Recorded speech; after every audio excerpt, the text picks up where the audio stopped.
Olá, hoje a gente vai falar sobre análise de algoritmos e para isso a gente precisa conhecer o background matemático que é a notação assintótica, que vai permitir entender e raciocinar sobre o tempo dos algoritmos. Lembrando que o objetivo é, de um algoritmo, nós vamos extrair uma função que representa a quantidade de instruções do algoritmo em termos do tamanho da entrada.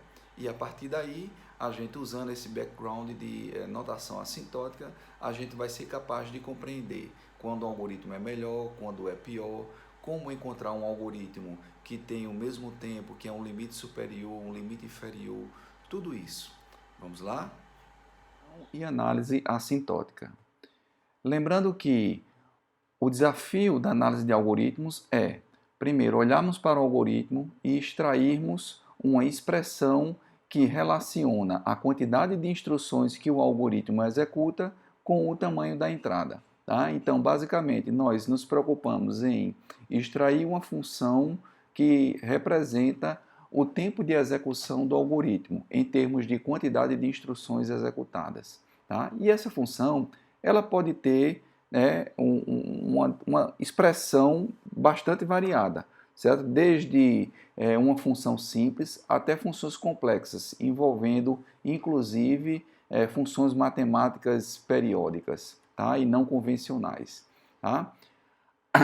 O objetivo então é, dessa função, nós conseguimos variar o tamanho da entrada e aí ver como essa função se comporta. Neste caso, por exemplo, essa função hipotética extraída, ela envolve a função matemática seno, que é uma função periódica, que vai dar esse caráter aqui a esta curva, tá? E essa função seno, ela está combinada aqui com um polinômio de grau 2, tá? Então, isso faz com que, ao variar o tamanho da entrada, nós percebemos esse gráfico da função aqui com um caráter periódico. Tá? Notem que logo junto aqui nós temos simplesmente a função quadrática, n ao quadrado. Vejam que eles têm uma certa semelhança. À medida que a gente pode ir aumentando essa entrada, vamos ver o que acontece entre essas funções. Aumentamos o tamanho da entrada, tá? Então, nós fizemos um zoom para diminuir mais a figura, tá? E aí notamos que essas funções elas se aproximam mais. À medida que nós fôssemos aumentando ainda mais essa entrada, essas funções iriam ficar bem juntinhas, de forma que, para entradas de valores muito grandes, a gente não conseguiria observar grande diferença entre essas funções. Tá? Isso basicamente corresponde à ideia de quando a gente olha para uma função, a gente se preocupa mais em extrair o comportamento dela quando a entrada dela é bem grande, certo? Através do seu termo principal, que é o que vai dar a complexidade da função. Então, por exemplo, nessa função daqui, que envolve o seno, a função seno, que é uma função periódica, a função n ao quadrado é que vai dar a característica principal da função f de n, quando esse n for bem grande. Tá? Então, pensando dessa forma, nós nos preocupamos na realidade com a ordem de crescimento da função, ao invés do comportamento para uma entrada pequena, em que a gente conseguiria observar um comportamento periódico. Tá? Quando a gente faz a entrada ser bem grande, essa função periódica, na realidade, se aproxima de uma função quadrática. Tá? E isso é a forma que a gente tem de capturar a eficiência assintótica da função, certo? Então, nós nos preocupamos com a ordem de crescimento ao invés de uma entrada pequena, onde a gente não consegue observar essa característica da função. Tá, pessoal? Então, o segredo principal para se avaliar funções, se estudar funções, é fazer elas trabalharem para entradas muito grandes, porque isso daí vai destacar que tipo de curva a função realmente obedece. Tá? Então, o que fazemos nesse caso para descobrir o que tipo de curva, que é a característica intrínseca dessa função específica.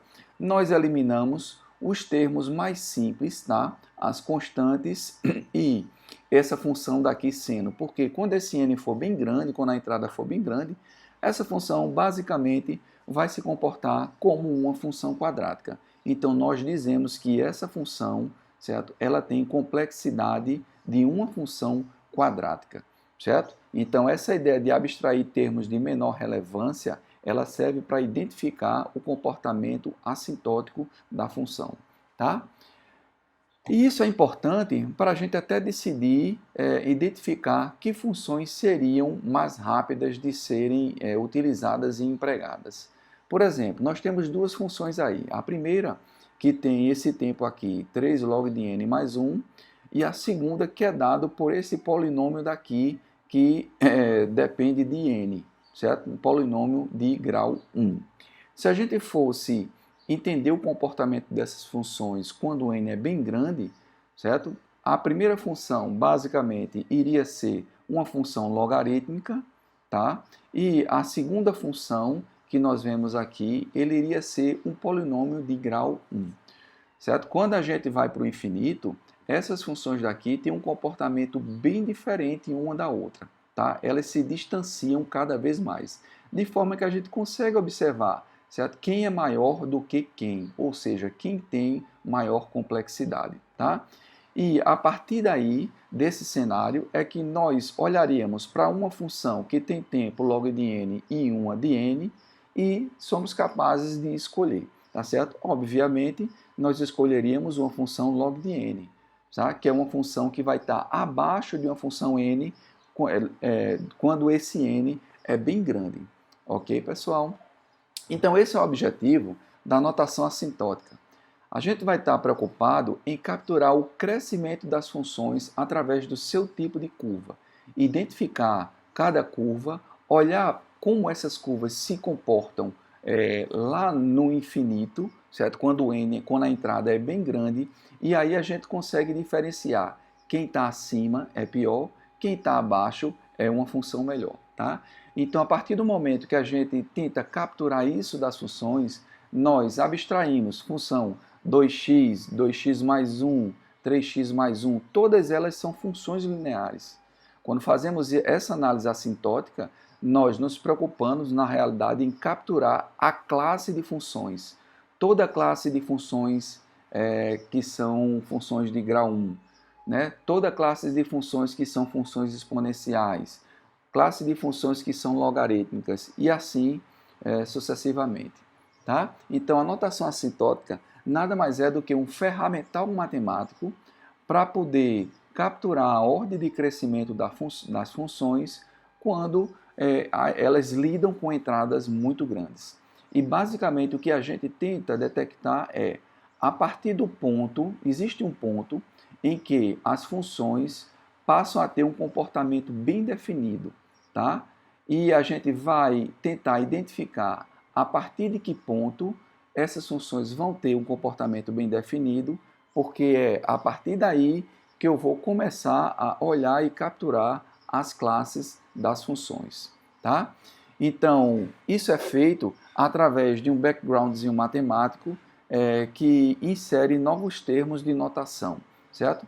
Que são essas letrinhas aqui diferentes. Θ, o big O big ômega, o small o e o small ômega. Todas essas daqui, elas são notação assintótica que capturam conceitos matemáticos para funções, em termos de tempo de algoritmo. Tá? O θ, por exemplo, tem a similaridade do igual, o big O menor ou igual, maior ou igual, menor e maior. Então, com esse ferramental é possível saber tempo de algoritmos e comparar eles entre si. Vamos então começar a nossa conversa seguindo aprendendo cada um desses operadores.